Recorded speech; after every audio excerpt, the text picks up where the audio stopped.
तो आज हम एक नया चैप्टर शुरू करने जा रहे हैं। पाठ का नाम है दो चर वाले रैखिक समीकरण युग्म। ठीक है, क्या है?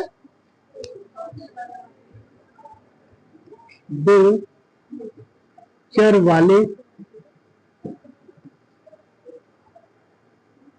रैखिक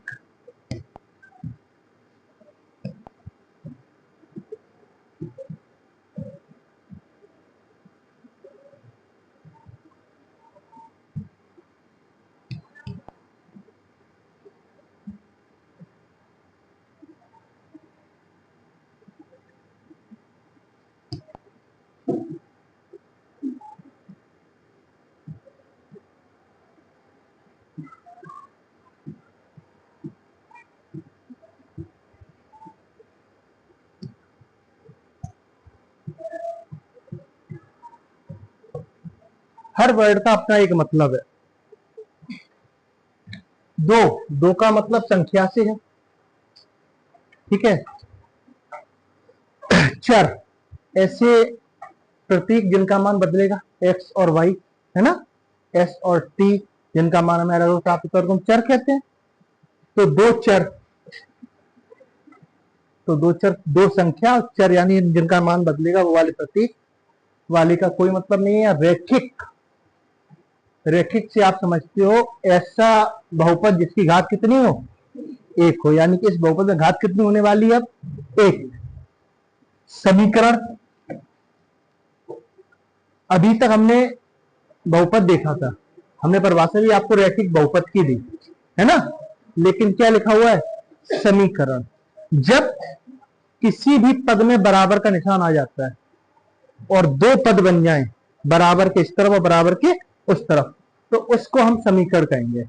ठीक है, तो अब चूंकि रैखिक समीकरण की बात हो गई, तो यानी कि उस समीकरण की घात कितनी होगी? एक होगी मैक्सिमम। और युग्म का मतलब होता है यहां पर जोड़ा, और जोड़ा हमेशा कितने का होता है? दो का होता है। तो यानी कि कहने का मतलब यह है, आपके सामने आप जो पढ़ने जा रहे हैं एक ऐसे समीकरण को पढ़ेंगे जिसकी उच्चतम घात कितनी होगी? एक होगी, जिसमें दो चर होंगे और वो जोड़े में होंगे। समीकरण कैसे होंगे? जोड़े में होंगे। हम आगे बात करते हैं। शुरुआत ही आपकी यहां से होगी, a x plus b y plus c बराबर 0। बराबर लगा हुआ है, दोनों तरफ कुछ लिखा हुआ है, मतलब ये समीकरण है। ठीक है, दो चर हैं यहाँ पे एक्स और वाई, और ए और बी और सी क्या है? संख्या है। तो अभी हमने एक रैखिक समीकरण तो लिखा दो चरों वाला, तो अभी युग्म नहीं लिखा है ना। हमारा चैप्टर क्या है? युग्म। तो हम एक समीकरण और लिखते हैं, a x plus b y plus c बराबर 0। अभी ये दोनों समीकरण एक जैसे ही है ना, एक ही है। तो इनमें अंतर करने के लिए हम क्या करने वाले हैं? ऊपर लिखेंगे a1x b1y और c1 बराबर 0। इसको लिखेंगे a2x b2y और c2 बराबर 0। अब देखो आपके ये दो चरों वाले रैखिक समीकरण युग्म आपको मिल गए। ठीक है, अगर मैं बात करूं दो चरों वाले रैखिक समीकरण का मानक समीकरण भी यही है, ax plus b y plus c बराबर। ठीक है, अगर मानक समीकरण पूछता है तो a x plus b y plus c बराबर 0। ठीक है, पहले समीकरण को हम लिखेंगे a1 पूरा देके और दूसरे लिखेंगे a2 देके, जहां पर पूरे सवाल में a1 b1 c1 a2 b2 और c2 क्या है? संख्याएं रहेंगी। व्हाट? तो यानी कि आपको जो भी समीकरण लिखा दिख जाए, x के साथ जो कुछ भी लिखा हो वो a1 चिन्ह के साथ, y के साथ लिखा हो वो b1 ऊपर वाली समीकरण में, और बाकी सारा c1, और नीचे की समीकरण में x के साथ जो लिखा हुआ है वो a2, y के साथ जो लिखा हुआ है वो b2, और बाकी का सारा c2 रहेगा। ठीक है, अब थोड़ा और आगे चलते हैं। सबसे पहले हम बात करते हैं समीकरण के प्रकार की। ठीक है, यहां पे आपको दो चीजें मिलेंगी, फिलहाल तीसरी चीज आगे आई उसकी चर्चा बाद में करेंगे। हम सिर्फ बात करेंगे रेखाएं कैसी और हल कैसा।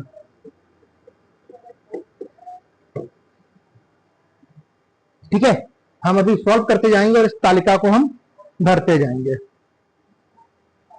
ध्यान देना, अब हम आपको बताने जा रहे हैं इस पार्ट की यही होती है, इसके अलावा ऑब्जेक्टिव नहीं बनेंगे। 10 के 10 ऑब्जेक्टिव हैं लगभग, आज ही याद कर लेना। त्रैमासिक में भी काम आएंगे, अर्धवार्षिक में भी, वार्षिक में भी सेम ऑब्जेक्टिव रहेंगे, कोई फर्क नहीं होने वाला।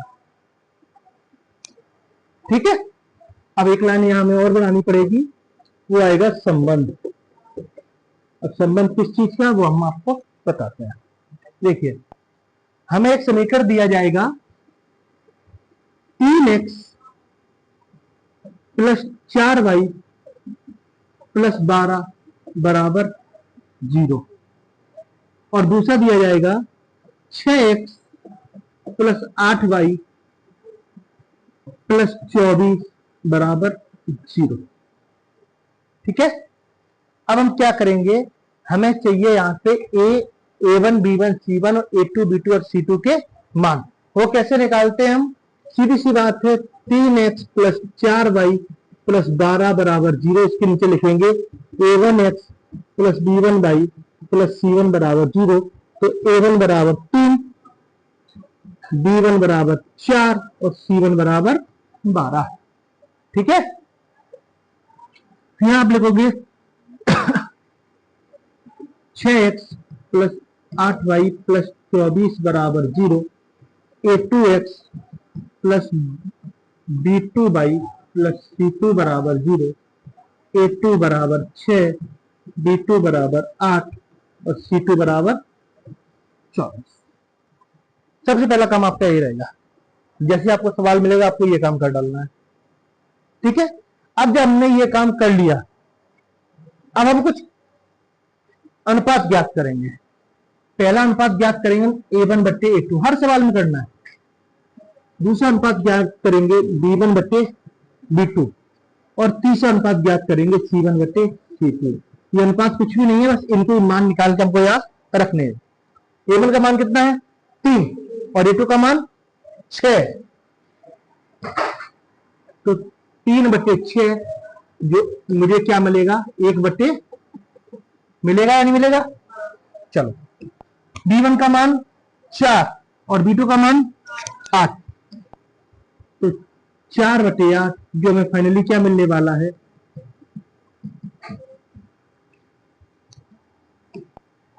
c1 का मान 12 और c2 का मान 24। ये 12 ये 24, c1 बटे c2 भी हमें क्या मिलने वाला है 1 बटे। हम जब यहां आ जाएंगे, अब हम तुलना करेंगे a1 बटे a2, b1 बटे b2 और c1 बटे। अगर ये मान बराबर है तो हम बराबर लगाएंगे, और अगर ये मान बराबर नहीं है तो हम बराबर नहीं लगाएंगे। देखो, a1 बटे a2 b1 बटे b2 बराबर है, b1 बटे b2 c1 बटे c2 के बराबर है। ये आपका संबंध बना पहला। ठीक है, a1 बटे a2 बराबर b1 बटे b2 बराबर c1 बटे c2। थोड़ा छोटा कर देते हैं इसको, हम यही आपसे बात कर रहे हैं, और कर देते हैं, दिख रहा है। चलो, माना कि कोई सवाल दूसरा लिया, हम यहीं तक आए और हमें मिला a1 बटे a2 बराबर 1 बटे 4, b1 बटे b2 बराबर 3 बटे 4 और c1 बटे c2 बराबर 3 बटे 4। ठीक है, जो ये लाइन है, माना कि किसी सवाल में ये आ गई, ये पकड़ पा रहे हो, कोई सवाल हमने हल किया, ये मान निकल आए। अब देखो, a1 बटे a2 b1 बटे b2, क्या ये दोनों बराबर है, नहीं है, तो ये बराबर नहीं। इस केस में c1 बटे c2 हमको देखना भी नहीं है। ठीक है, तो हमें दूसरा संबंध ये मिल गया, और थोड़ी देर के लिए हमने माना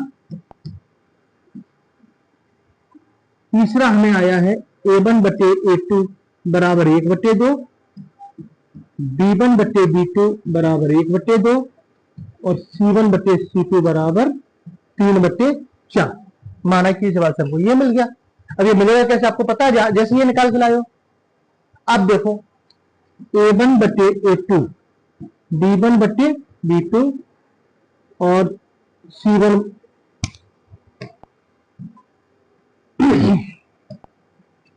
C1 बटे C2। A1 बटे A2 B1 बटे B2 के बराबर है, बिल्कुल है। क्या B1 बटे B2 C1 बटे C2 के बराबर है? नहीं है। तीसरा समीकरण हमको ये, अब वे तीनों समीकरण प्राप्त हो चुके हैं। पहला A1 बटे A2 बराबर नहीं B1 बटे B2, A1 बटे A2 बराबर B1 बटे B2 बराबर C1 बटे C2 और A1 बटे A2 बराबर B1 बटे B2 बराबर नहीं C1 बटे C2। इसके अलावा कोई और संबंध नहीं बनेगा। ठीक है, अब ये आएंगे कैसे? यहां तक आपने अगर सवाल समझा है तो आपको तकलीफ नहीं होनी चाहिए। ठीक है, ये वाले हमने मान निकाले थे, ये वाले, इन्हीं को बाद में मैंने ये माना है और इन्हीं को बाद में मैंने ये माना है। सवाल चेंज होते रहेंगे। हम इन्हीं तीनों संबंध को लिख लेते हैं।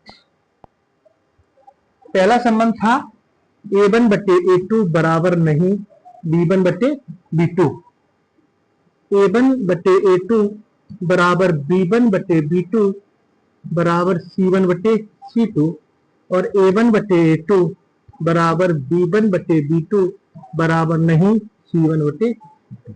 तीनों संबंध लिख लिए। अब देखो इन तीनों का आपस में संबंध है, याद कर लेना, उल्टा सीधा घुमा के जैसे भी जो भी है। अगर आपको ये वाला संबंध प्राप्त हुआ नंबर 1, तो ये रेखाएं होंगी प्रतिच्छेदी। कैसी होंगी? और हल होगा अद्वितीय। हल कैसा होगा? अद्वितीय। अद्वितीय का मतलब होता है केवल एक, केवल एक। जब A1 बटे A2 B1 बटे B2 बराबर C1 बटे C2 होगा तब रेखाएं होंगी संपाती। कैसी होंगी? संपाती।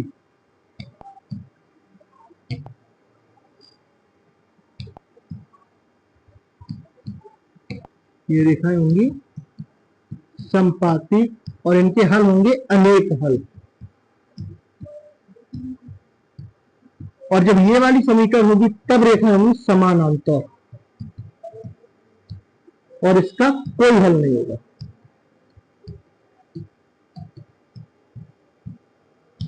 ठीक है, अब ये आपस में संबंधित हैं। जैसे हम बात कर रहे थे कि अगर मैं बात करूंगा संपाती रेखाओं की समीकरण लिखिए, A1 बटे A2 बराबर B1 बटे B2 बराबर C1 बटे C2। समानांतर रेखाओं का प्रतिबंध लिखिए, A1 बटे A2 बराबर B1 बटे B2 बराबर नहीं C1 बटे C2। कोई हल नहीं। अगर कोई हल नहीं आ रहा है तो रेखाएं कैसी होंगी? समानांतर होंगी। और उनका प्रतिबंध लिखिए, आप ये लिख देंगे। हम बोलेंगे अद्वितीय हल यदि आ रहा है तो रेखाएं कैसी होंगी? प्रतिच्छेदी होंगी। संपाती रेखाएं तो हल कैसे होंगे? अनेक हल होंगे। इसीलिए ये 9 वर्ड लिखे हुए हैं आपके सामने। ये 9 के 9 सवाल हैं और ऐसे के ऐसे ही आते हैं। ठीक है, आपसे सवाल ऐसे आएगा कि 4x प्लस 5y प्लस 12 बराबर 0 और 2x प्लस 3y प्लस 17 बराबर 0। अभी मैं स्पीड में कर रहा हूं क्योंकि हम सवाल नहीं करा रहे हैं, सिखा नहीं रहे, सिर्फ आपको बता रहे हैं कि उत्तर कैसे निकालना है। तो यहां से A1 का मान 4, B1 का मान 5 और C1 का मान 12। ओटी में आपको भी ऐसे ही करना है। ठीक है, सीधा सीधा मान उठाओ, सीधा सीधा चिन्ह के साथ, बटे में नीचे वाले मान लिख दिए और यही तय कर लो क्या ये दोनों बराबर है?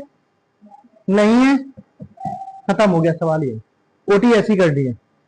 अब आपको पता है ये क्या का मान है? A1 बटे A2।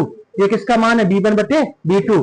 दिमाग में चलाना है, A1 बटे A2 बराबर नहीं है B1 बटे B2। रेखाएं कैसी होंगी? प्रतिच्छेदी। हल कैसा होगा? अद्वितीय। ठीक है, ऑब्जेक्टिव आपको ऐसे ही करना है, सीधा चिन्ह के साथ उठाओ, जो भी लगा हुआ है चिन्ह है तो चिन्ह उठाओ, काट दो और ऐसा लिख के आपको प्रतिबंध मिल जाएगा। ऑब्जेक्टिव के लिए यही अप्रोच रखनी है, पूरा सवाल हल हमको नहीं करना। ठीक है, सवाल हल कैसे करेंगे हम आपको बताएंगे। अब बात आ जाती है कि ये अद्वितीय क्यों है, ये संपाती क्यों है, ये समानांतर क्यों है, वगैरह वगैरह, ये बात आती है। तो देखो,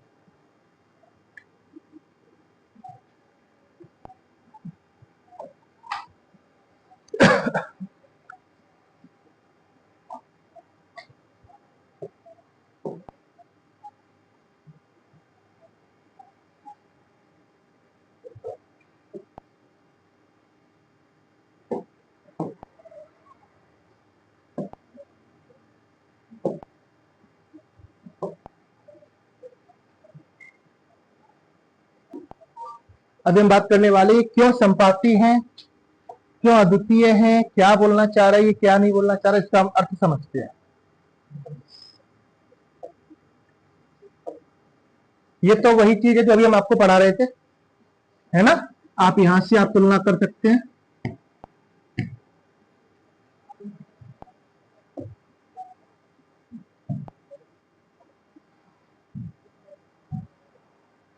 जिस सारणी की हम आपसे बात कर रहे थे, तो सारणी आपके साथ यहाँ लिखी हुई है ना, आपकी किताब में भी बनी हुई है कि ये आपको सारणी मैंने बना के बताई थी, है ना। ये इन्होंने देखो a1 बटे a2 निकाले हैं, b1 बटे b2 से इनके मान निकाले हैं, और ये इनकी समीकरण है। मैंने आपको जैसे एक समीकरण ये वाली लेकर के ये मान निकाले और यहां तक आया, और ये मैंने आपको टेबल बना दी। ठीक है, a1 बटे a2 बराबर नहीं b1 बटे b2 प्रतिस्थापित करते हुए रेखाएं केवल एक अद्वितीय हल, a1 बटे a2 बराबर b1 बटे b2 बराबर c1 बटे c2 संपाती रेखाएं अपरिमित रूप से अनेक हल, और a1 बटे a2 बराबर b1 बटे b2 बराबर नहीं c1 बटे c2 समानांतर रेखाएं और कोई हल नहीं। अब ये होता क्या है, ये चीज समझो और कैसे निकालते हैं, सॉरी कि मतलब ये हल क्यों आ रहे हैं, रेखाएं कैसी हो रही हैं, हम उन पे बात कर लेते हैं। देखो, ये हमें दो समीकरण दिए, ठीक है, हम इस एक समीकरण से अच्छी से वाकिफ हैं, नाइन्थ से। यहां हम x के मान अपने मन से रखते जाएंगे और y के मान हमको मिलते जाएंगे, वही इन्होंने किया है ना। ये दूसरी वाली समीकरण ये यहां से लाए हैं और इसको यहां से लाए हैं, x के मान आप रखते जा रहे हो, y के मान यहां मिलते जा रहे हैं। अब ये जो हमको मान मिलते थे ये कोऑर्डिनेट्स कहलाते थे, और इनसे हम ग्राफ प्लॉट करते थे, याद आ रहा है ना। हमने ग्राफ बनाया, ये बना दिया। जैसे हमने ग्राफ बनाया, ये एक जो ऊपर वाली समीकरण उसका ग्राफ है, और ये नीचे वाली समीकरण ग्राफ हो गया। बस हम 9th में क्या करते थे, एक ग्राफ पेपर पे एक ही लाइन ड्रॉ करते थे, एक ही समीकरण ड्रॉ करते थे। यहां हमने दो समीकरण को एक साथ ड्रॉ कर दिया। जैसे आप ये दोनों लाइनें अभी एक दूसरे से स्वतंत्र हैं, ठीक है, लेकिन जब आपने आगे बनाते गए बढ़ाते गए आपने निकाला तो ये देखा कि एक ऐसा पॉइंट आएगा जहां पर ये दोनों ग्राफ आपस में काट रहे हैं। हमने गिनना शुरू किया, 5 लिखा था, x का मान यहाँ पे क्या है 6, और इस पूरी रेखा पर y का मान 0 होता है, तो ये हो गया 6,0। लेकिन ये देखो, ये रेखा सिर्फ एक बार काटी है। और अभी हमने क्या सीखा था कुछ टाइम पहले, द्विघात बहुपद के मूल सीखा था, और वो जहां पे एक्स अक्ष को काट रहे थे उतने ही उसके वही मूल थे। यहां पे ये ग्राफ जितने बार जहां पे काटेगा ग्राफ, अब इस एक्सिस की बात नहीं होगी, ये दोनों रेखाएं आपस में जहां काटेंगी वही इसके हल कहलाएंगे। तो ये आपस में कहां काटी हैं, यहां पर सिर्फ कितने बार काटी हैं, एक बार, और यदि एक बार काटी है तो हल कैसा है, एक, और एक को आप क्या बोलते हो, अद्वितीय हल। ठीक है, रेखाएं एक दूसरे को प्रतिच्छेद कर रही, काटने का मतलब प्रतिच्छेद करना होता है, तो रेखाएं कैसी हैं, प्रतिच्छेदी, हल कैसा है, अद्वितीय। और अगर मैं इसकी मैं बात कर लूं थोड़ी देर के लिए, a1 बटे a2 देखो, x प्लस 3y बराबर 6 और 2x माइनस 3y बराबर 12। यहां से हमें मिलेगा 1, नीचे से 2, यहां से मिलेगा प्लस का 3, और नीचे इस मीटर से माइनस का 3। यही तुमको दिख रहा है, ये बराबर नहीं है, तो यानी कि a1 बटे a2 बराबर नहीं b1 बटे b2। जब ये होगा तब रेखाएं प्रतिच्छेदी होंगी, उनका हल कैसा होगा? सिर्फ एक होगा।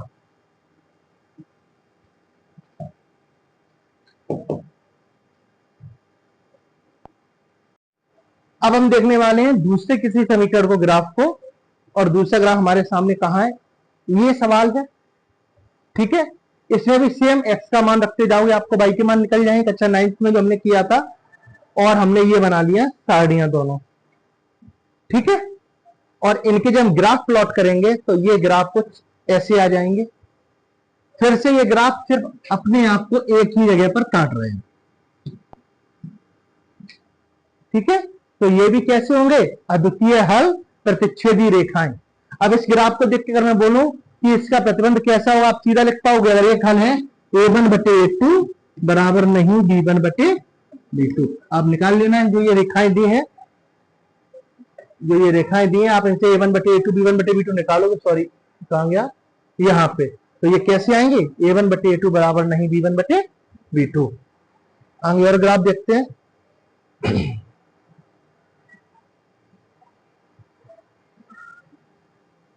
चलो, इन्होंने दिए नहीं है, हम आपको बना के बता देते हैं। इसके बाद एक ग्राफ ऐसा बनेगा,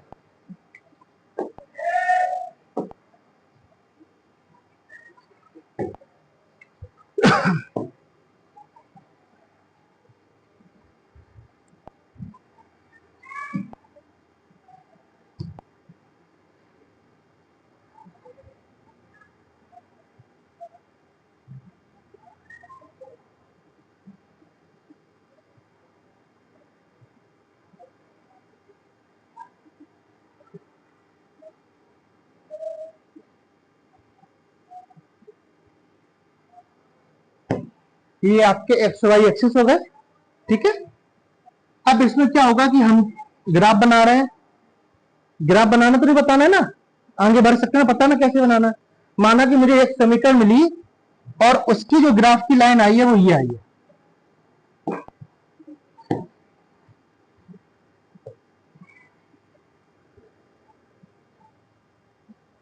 ठीक है, दूसरी समीकरण में फिर से मिली और माना कि उसकी जो ग्राफ की लाइन आई है वो ये आई है। क्या ये एक दूसरे को काट रही हैं? कभी टच कर रही हैं?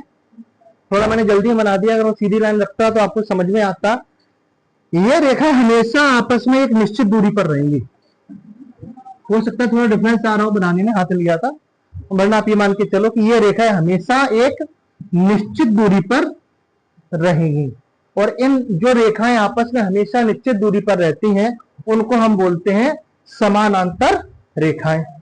अब बताओ, अगर ये एक दूसरे को काटेंगी नहीं, तो जब तक काटेंगे तब तक हमको हल नहीं मिलेंगे, और हल नहीं मिलेंगे तो इस केस में क्या हो जाएगा? कोई हल नहीं। रेखाएं आपको समानांतर दिख रही हैं, हल कैसा होगा? कोई हल नहीं होगा। और इसका जो प्रतिबंध बनेगा वो a1/a2 बराबर b1/b2 बराबर नहीं c1/c। जिस सवाल में आपको ऐसा प्रतिबंध मिलेगा वही रेखाएं समानांतर आएंगी, इनका कोई भी हल नहीं होगा। अब संपाती रेखाएं कैसी होती हैं, जरा हम उसको देख लेते हैं।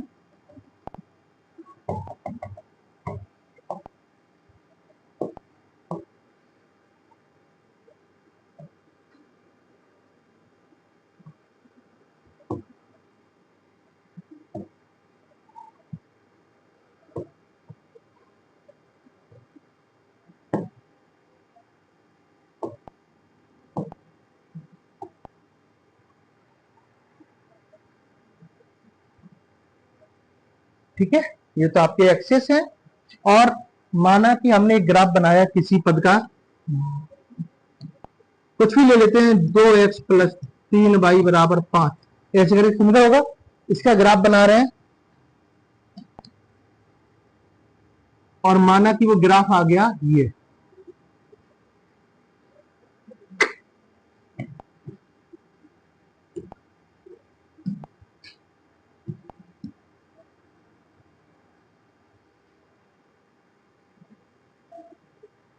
ठीक है, उसका ग्राफ आ गया ये।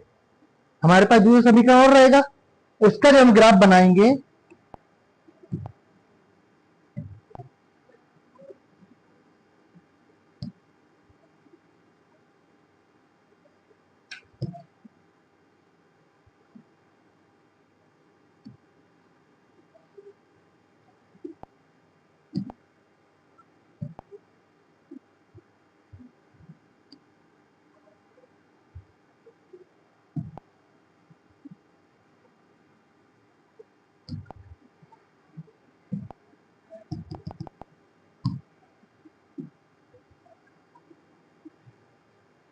माना कि उसका ग्राफ आ गया ये और इसी लाइन के ऊपर, है ना, ऊपर ही मान लो, ठीक है। यानी कि हरी वाली लाइन ने रेड वाली लाइन को पूर्णतया ढक लिया। और ये कब होगा? जब हमारा प्रतिबंध होगा A1 बटे A2 बराबर B1 बटे B2 बराबर C1 बटे C2।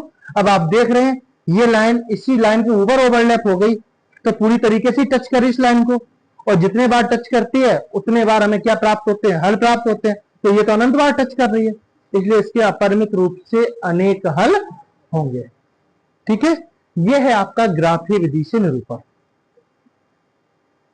समझ में आ रहा है कुछ कुछ? अब हम सीधा आपकी प्रश्नावली पे जाएंगे, लेकिन हम प्रश्नावली 3.1 का पहले सवाल नंबर 2 हल करेंगे, एक को हम बाद में करेंगे। ठीक है, ताकि आपको जो थ्योरी मैंने पढ़ाई है उसके बारे में आपको पता लग जाए। ठीक है, तो सवाल है, हम सीधा सवालों पे आते हैं।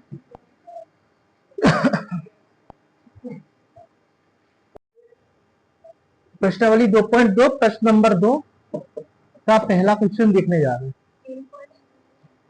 3.2 है? अरे 3.2 क्या दिक्कत है, इससे क्या फर्क पड़ रहा है? ठीक है, सवाल हमारा क्या है कि A1 बटे A2 B1 बटे B2 की तुलना कर ज्ञात करना रेखाएं संपाती हैं, समानांतर हैं या फिर प्रतिच्छेदी हैं। पहला सवाल है 5x माइनस 4y प्लस 8 बराबर 0, और दूसरा समीकरण लिखा हुआ है 7x प्लस 6y माइनस 9 बराबर 0। ठीक है, पहली बार हम पहली समीकरण लिखेंगे क्या? 5x माइनस 4y प्लस 8 बराबर 0, ये पहली समीकरण। तो इसके नीचे A1x plus B1y plus C1 बराबर 0। तुलना करेंगे, चिन्ह के साथ उठाएंगे, A1 बराबर 5, B1 बराबर माइनस 4 और C1 बराबर 8। हम यहां लिख रहे हैं, जगह की कमी की वजह से आपको नीचे ही लिखना है ना। 7x प्लस 6y माइनस 9 बराबर 0, और इसको लिखेंगे A2x plus B2y plus C2 बराबर 0, जो हो जाएगा आपका A2 बराबर 7, B2 बराबर 6 और C2 बराबर माइनस 9। अब खुद से लिखेंगे इसके जो अनुपात, सॉरी A1 B1 C1 के मान आए और इसके, इनकी खुद से हम मान लिखेंगे बटे में। कैसे? तब तुलना करने पर ये वाली जो पूरा पद है ये आप नीचे लिखना है, यहां पे है ना। देखो 5/7 है ना। यहां पर एक काम करो और अच्छा करो,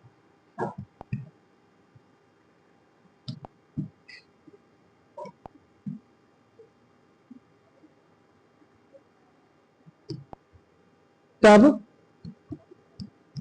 अनुपात A1 बटे A2 क्या होगा? 5/7। अगर और कटेगा तो काट दी, कट मेरा साहब बैठ लिया। B1 बटे B2 माइनस 4/6 और C1 बटे C2 बराबर 8 माइनस 9। तो अगले लाइन लिखेंगे हम A1 बटे A2 कितना है? 5/7। B1 बटे B2 कितना है? माइनस 2/3 और C1 बटे C2 बराबर कितना है? माइनस 8/9। हाँ, तो नीचे का माइनस ऊपर पहुंच जाएगा ना। ठीक है, अब बताओ क्या A1 बटे A2 B1 बटे B2 के बराबर है क्या? पूरी क्लास में किसी को कंफ्यूजन हो? A1 बटे A2 का मान 5/7 है, इसका मान 2/3 क्या बराबर है? नहीं है। तो हम लिख देंगे क्योंकि A1 बटे A2 बराबर नहीं B1 बटे B2, अतः रेखाएं कैसी होंगी? प्रतिच्छेदी। कैसी होंगी? प्रतिच्छेदी। हल की बात करूंगा तो अद्वितीय होगा। इसका हल कैसा होगा? अद्वितीय होगा। a1/a2 बराबर नहीं b1/a2, रेखाएं कैसी होंगी, प्रतिच्छेदी होंगी, और हल कैसा होगा, अद्वितीय होगा। आपको हालांकि सिर्फ यहां तक देखना था, हमने आपको हल और बता दिया। ठीक है, अब आपके इसके 2 सवाल जो बच्चे हुए आपका होमवर्क है, कल करके लाना। और उसके बाद फिर इसमें 2 चीजें और आएंगी, संगत असंगत और आश्रित। वो इसी का अगला पार्ट है। जैसे हम प्रतिच्छेदी को अद्वितीय बोल रहे हैं, क्या कर रहे हैं क्या नहीं कर रहे हैं, ऐसी संगत असंगत कहाँ है वो हम कल सीखेंगे। आज अपना दिमाग में आप करके लाना है ना। ये वीडियो भी देख लेना अच्छे से, और हो सके तो किसी और को शेयर भी कर देना।